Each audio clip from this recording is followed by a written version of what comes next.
बिपुल कुमार बसुमतारिया जे नमिनेसन दिनैहाय साबमिट खालामबाय बेवहाय रायजो राजाफोरा मदद होदों बे थासारिखौ नायोबाथाय बिपुला देरहाबाय बिराद मोजां मोनसे थासारि आरो आंहा मोनसे फोथायनाय दङ रायजो राजाफ्रा अननाया दङ आरो खोब मोजां मदद होगोन रिजाल्टआ मोजाङानो जागोन बेवहाय खुनु गोनो गोथो जाया आरो गरेस्वरनि आइ आफा रायजो राजाफ्रा जथेस्थ' बुजिगौ जे थांनाय 15 बोसोराव बिपिएफआ मा खालामदों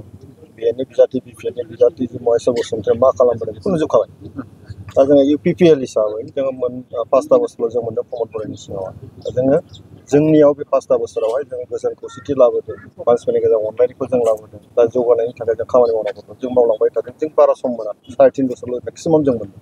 गतिके दा जोङो आरोबाव गासैबो खामानिखौ मावफुंनो थाखाय मोनसे आरोबाव मोजां परिबेस नांगौ ओंखायनो रायजोफोरा दिनै लुबैदों बिपुल आरो फैबावदों आंथ' बिदि साना दिनैथ' गासिबो दङ गरेस्वराव नोङो बिपुलजों लोगोसे दा मेनलि आंहा जोंनि माबाया मा होनो पबित्र कुमार बर' बिथाङा एमसिएलए नङा होमबा बिथांनो होनां मोननाय मथेबा खिन्थु जों सावरायलायनानै बयबो मिलायलायनानै जोङो बिपुल कुमार बसुमतारिया दा दिनै दिनै पबित्रबो दङ कामेस्वरबो दङ कामिनिबो दङ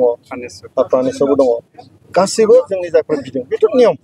बे पार्टियाव बयबो लुबैयो साभाबिक बियो खिन्थु होनाया सासेखौल' जों होगोन बेखौ मानिनानै सोलियो थ' गरेस्वराव बेनो जादों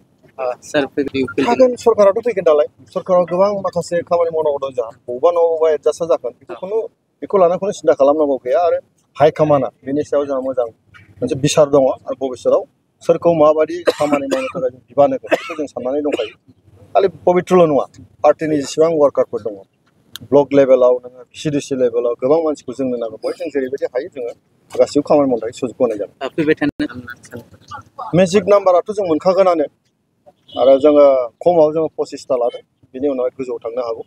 आरो खिन्थु मेजिक नाम्बाराथ' मोननो थाखाय बेसेबां नांगौ 21टा 22टा नांगौ गतिके आरो बिपिएफनि जि साफा सानै देरहागोन बेथ' आरो जोंनाव फैखागोनानो गतिके गोजोन खौसेथिया बिदिजों फैगोन दा बिपिएफआ जोंनाव फैजोबाथ' खौसेथिया जाबाय आरो रायजोफ्रा बेखौनो लुबैदों